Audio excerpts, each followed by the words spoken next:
Salut tout le monde, ici Marie-Mé et vous écoutez le tapis rose, ou que dis-je, le tapis bleu.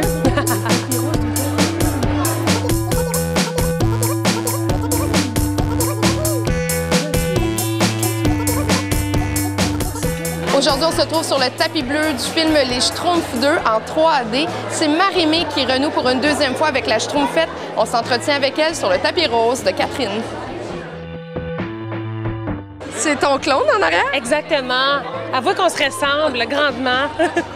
Marie-Mé, c'est ta deuxième expérience de doublage. Comment as-tu renoué avec la Schtroumpfette? Ah, de magnifique façon. En fait, je me suis rendu compte que je m'étais vraiment ennuyée de ces personnages-là. Ils sont vraiment attachants, ils sont tellement bien faits. Le 3D, là, cette fois-ci, est extraordinaire. La première fois, c'était déjà bien, mais on apprend à les connaître de plus en plus aussi. Nous devons capturer la Schtroumpfette. Elle seule pourra nous donner la formule qui fera de vous de véritables Schtroumpfs bleus. Comme le film est basé autour de la Schtroumpfette, il y avait beaucoup plus de scènes, donc beaucoup plus de moments où je devais travailler mon côté comédienne quasiment. Pourquoi tu l'aimes, la Schtroumpfette? Parce qu'elle est pleine de dualité, un peu comme moi. C'est quelqu'un qui a un super caractère. Elle est très déterminée, mais en même temps, elle se remet en question, puis elle veut toujours faire la bonne chose. Des fois, elle se sent un peu perdue. Donc, moi, je me retrouve en fait dans cette dualité-là qu'elle a. Les Schtroumpfs, ça représente le premier film que j'ai vu en salle. Je pense que c'était La flûte à 6 Schtroumpfs. Évidemment, ça a beaucoup évolué depuis le cinéma. Et là, c'est particulier aujourd'hui parce qu'Alice fait du doublage, puis elle a doublé un petit rôle dans Les Schtroumpfs. Alors, on est tout énervés de voir ça en salle. Tu fais du doublage, c'est quelque chose qui est quand même complexe, qui demande une technique. Est-ce que tu as l'impression de maîtriser cet art-là maintenant? Bien, en fait, encore plus pour le deuxième film.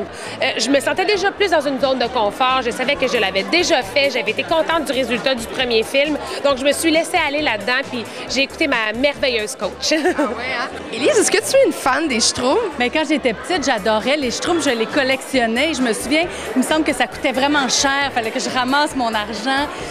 J'en avais plusieurs. J'ai aucune idée où ils sont, mais ma fille aimerait bien les avoir maintenant. Si vous étiez un Schtroumpf, vous seriez le Schtroumpf quoi? Bien, j'espère que je serai la Schtroumpfette. Mais ça, juste... ouais, OK. On va la laisser à Marie-Mé. Une qualité de Schtroumpf. J'aimerais être sage comme le grand-papa Schtroumpf. Grand Schtroumpf? Oui, c'est ça.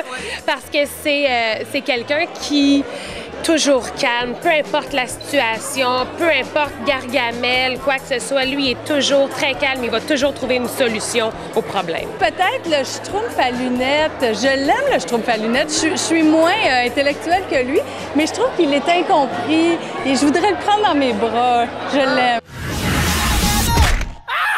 En plein dans le Schtroumpf. Le deuxième volet des Schtroumpfs en 3D prend l'affiche le 31 juillet. Bon cinéma. Mon Dieu, je serais quoi? Glamour. Ouais, le Schtroumpf glamour, ça serait pas pire, ça? OK. À toi, je te laisse. Regarde, je suis Schtroumpf glamour.